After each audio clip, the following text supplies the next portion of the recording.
Bonjour à tous, je suis ravie d'être avec vous pour ce JT du vendredi 3 juillet. Toutes les heures à partir de 18h, retrouvez l'essentiel de l'actualité du Grand Grenoble. Le tout premier conseil municipal de ce nouveau mandat se tenait ce vendredi à 16h dans un endroit un peu particulier. Ni à la mairie, ni dans les salles du forum de la métro, le conseil municipal d'installation a pris place au musée de Grenoble. Conseil d'autant plus particulier qu'il était présidé par Alain Carignon, le doyen d'âge des conseillers élus, comme l'exige la loi.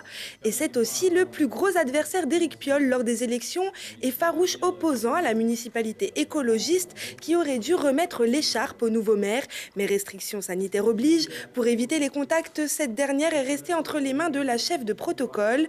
Et comme la politique grenobloise aime encore plus les rebondissements et les surprises, autre événement plus ou moins inattendu, ce sont les 2 démissions sur la liste d'Olivier Noblecourt et les 5 sur celle d'Alain Carignon.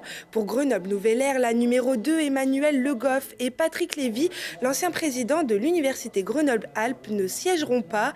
Du côté de la société civile, les démissions de 5 colistiers font remonter au siège d'autres personnages politiques de droite et surtout Nathalie Béranger, secrétaire des Républicains 38 qui avait démissionné du conseil municipal à l'automne dernier, permettant ainsi de faire entrer Alain Carignon.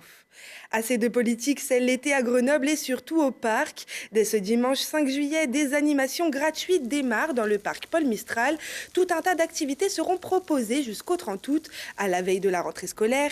Yoga, danse, cinéma, plein air, jeux d'eau, concerts et j'en passe. Les acteurs de la culture locale se mobilisent pour organiser les vacances des Grenoblois.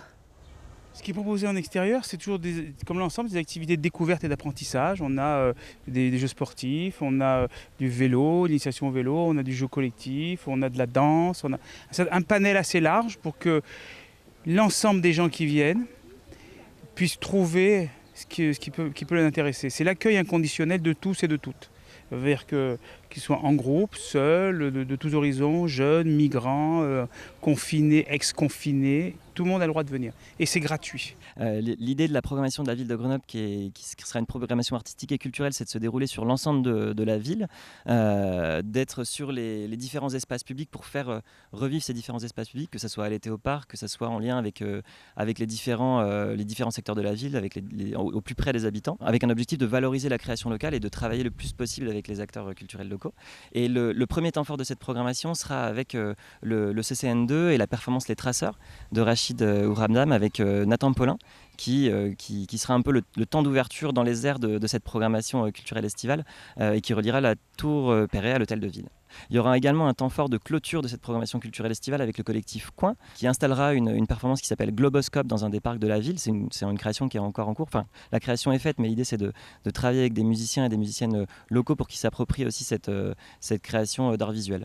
Dans les autres focus ou temps forts à noter, c'est que courant juillet, il y aura un nombre important de performances autour de la danse avec des acteurs, des créateurs et des créatrices locales, et également en fin d'été, un temps fort autour des ciné-concerts avec Animalia des Barbarins Fourchus par exemple, ou Badlands avec Holly Bones.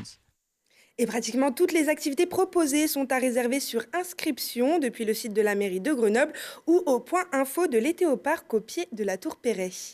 Autre activité directement sur l'eau cette fois, c'est le stand-up paddle. Debout sur une planche, pagaie à la main, pas besoin d'aller chercher très loin pour l'adopter car il se pratique sur bon nombre de plans d'eau en Isère. Direction tout de suite le lac de Paladru avec Lilian Veillet. Une eau turquoise, calme et sans vent, bienvenue au lac de Paladru, un lieu idéal pour la pratique du paddle. Je trouve ça cool, la glisse, en plus on n'est pas vraiment en canoë parce qu'on n'a pas trop d'eau sur nous, mais on peut quand même aller à l'eau. En fait on choisit, enfin ou pas, ça dépend si on tombe ou pas. Mais non, c'est le fait aussi de se promener sur le lac, puis c'est facile à prendre en main. On se pose dessus, il y a un petit peu l'équilibre et la direction au début à gérer et franchement ça vient vite. La vraie particularité de cette activité, c'est qu'on est debout sur l'eau et ça permet d'observer tout ce qui se passe en dessous. J'ai pas vu de poisson, mais c'est vrai qu'on a une vue sur le fond du lac, donc on voit bien que c'est du sable et ouais, c'est assez sympa.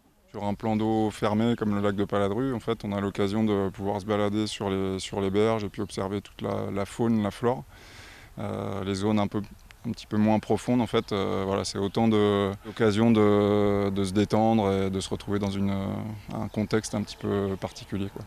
Pour rendre l'activité la plus accessible possible, on navigue avec des planches très larges et assez longues, permettant d'avoir une bonne stabilité sur l'eau. Mais il faut quand même suivre quelques consignes. Avant de partir, on met son gilet et on goûte l'eau bien sûr. Puis on fixe son leaf pour être attaché à sa planche et on se met en position. Les 2 pieds de part et d'autre de la poignée de portage qui est ici, tournés vers l'avant de la planche.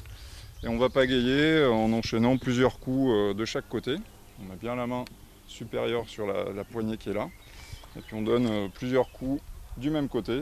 Avant d'inverser cette position, hop, on inverse les mains et on repart de l'autre côté comme ça.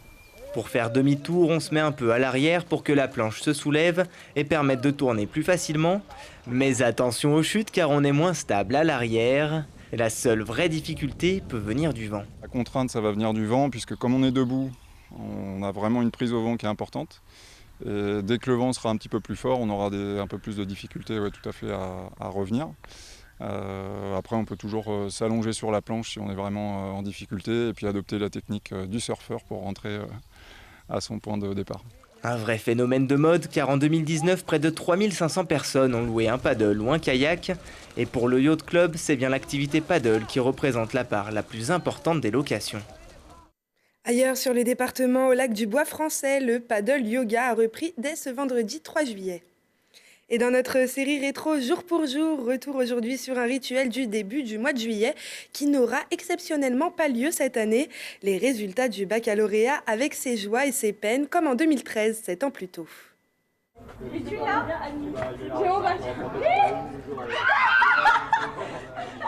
Des cris de joie devant un panneau d'affichage, pas de doute, les résultats du bac sont tombés. Et après une courte nuit, pour ces lycéens, c'est le soulagement.